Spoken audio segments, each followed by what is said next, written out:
স্বামীর সৌদি আরবের কফিলের কাছে আটকে থাকা ৩৫ লাখ টাকা ফেরত পাওয়ার শেষ আশায় বুক বেঁধেছিলেন গৃহবধূ রহিমা বেগম। বিভিন্ন জায়গায় চেষ্টা করেও কোনো সমাধান না পেয়ে তিনি যখন হতাশ, তখন সামাজিক যোগাযোগ মাধ্যমে চোখে পড়ে একটি বিজ্ঞাপন। সেখানে দাবি করা হয় অলৌকিক ক্ষমতার অধিকারী জিনের বাদশাহ মাত্র ৭২ ঘন্টার মধ্যে যে কোনো জটিল সমস্যার সমাধান করতে পারেন। পাওনা টাকা উদ্ধার, দাম্পত্য কলহের অবসান, ভাগ্য পরিবর্তন, মামলা মোকদ্দমায় জয়, এমনকি ভিসা সমস্যারও সমাধান সম্ভব বলে প্রচার করা হচ্ছিল। Premium commercial space is now for rent. Featuring ample parking and excellent accessibility, this 4,200 square foot space is ready. Elevate your business and call us today. অসহায় এক নারীর কাছে এটি যেন শেষ আশার আলো হয়ে আসে, কিন্তু সেই আশাই শেষ পর্যন্ত তাকে ঠেলে দেয় আরো গভীর অন্ধকারে। পাওনা টাকা ফেরত তো দূরের কথা, প্রতারকদের হাতে তিনি হারান নিজের জমানো ১০ লাখেরও বেশি টাকা। এই একই ঘটনা শুধু একজন নারীর প্রতারিত হওয়ার গল্প নয়, এটি দেখিয়ে দেয় কিভাবে মানুষের সংকট, ধর্মীয় বিশ্বাস ও কুসংস্কারকে হাতিয়ার বানিয়ে একটি সংঘবদ্ধ চক্র বছরের পর বছর কোটি টাকা হাতিয়ে নিচ্ছে। এই ঘটনায় ২০২৪ সালের ২২ এপ্রিল রাজধানীর তেজগাঁও থানায় মামলা করেন রহিমা বেগম। দীর্ঘ তদন্ত শেষে police bureau of investigation PBI গত ১৩ জুলাই আদালতে ২৩ জনকে আসামি করে অভিযোগপত্র দাখিল করেছে। অভিযোগপত্র অনুযায়ী এটি কোনো বিচ্ছিন্ন প্রতারণা নয়, বরং সুসংগঠিত একটি চক্র পরিকল্পিতভাবে সামাজিক যোগাযোগ মাধ্যম ব্যবহার করে সাধারণ মানুষকে প্রতারণার ফাঁদে ফেলছিল।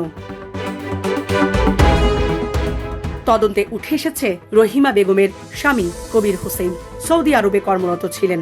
বাংলাদেশ থেকে ১৭ জনকে সৌদি আরবে পাঠানোর জন্য তিনি তার কফিলকে ৩৫ লাখ টাকা দিয়েছিলেন, কিন্তু ভিসা জটিলতার কারণে লোকজন পাঠানো সম্ভব হয়নি। আবার কফিলও টাকা ফেরত দেননি। পরিবারের সব চেষ্টা ব্যর্থ হওয়ার পর ২০২২ সালের মার্চে ফেসবুক ও ইউটিউবে হাবিবুল্লাহ হুজুরের দরবার শরীফ, জৈনপুরী মা ফাতেমার দরবার শরীফ এবং তান্ত্রিক.ঘর নামের বিজ্ঞাপন দেখে যোগাযোগ করেন রহিমা বেগম। প্রথমেই প্রতারকরা নিজেদের পরিচয় দেয় জিনের বাদশাহ ও অলৌকিক ক্ষমতা সম্পন্ন আধ্যাত্মিক সাধক হিসাবে। তারা রহিমাকে বিশ্বাস করায় জিনের মাধ্যমে মাত্র ৭২ ঘন্টার মধ্যে সৌদি আরব থেকে তার পাওনা টাকা উদ্ধার করা সম্ভব। এরপর শুরু হয় প্রতারণার আসল খেলা। প্রথমে বলা হয় বিশেষ আমল ও জিনদের সন্তুষ্ট করার জন্য আগরবাতি, মোমবাতি, গোলাপ জল ও সিঁদুর কিনতে হবে।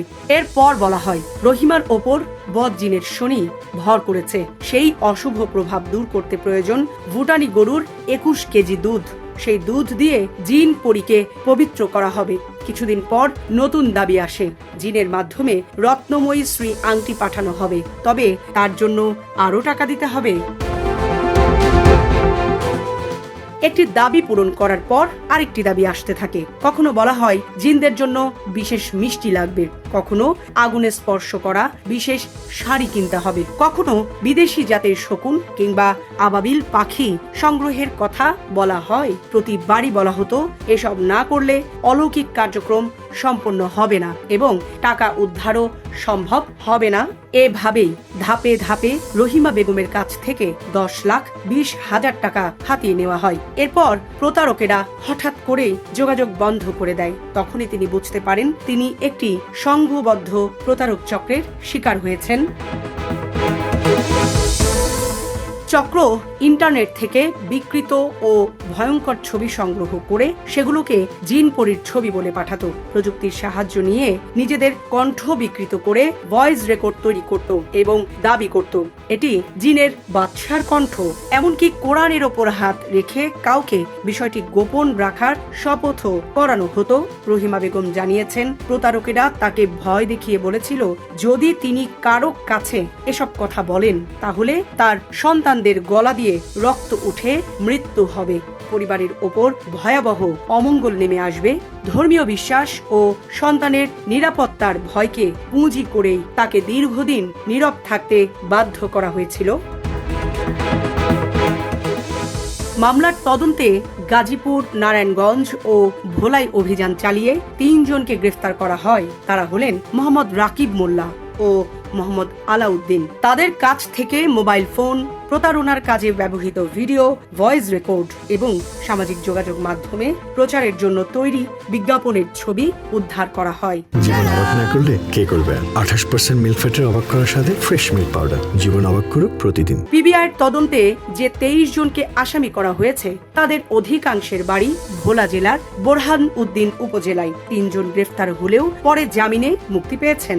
বাকি 20 জনকে পলাতক দেখিয়ে তাদের বিরুদ্ধে গ্রেফতারি পরোয়ানা চাওয়া হয়েছে। সামরিনা প্রীতি, ঢাকা এক্সপ্রেস।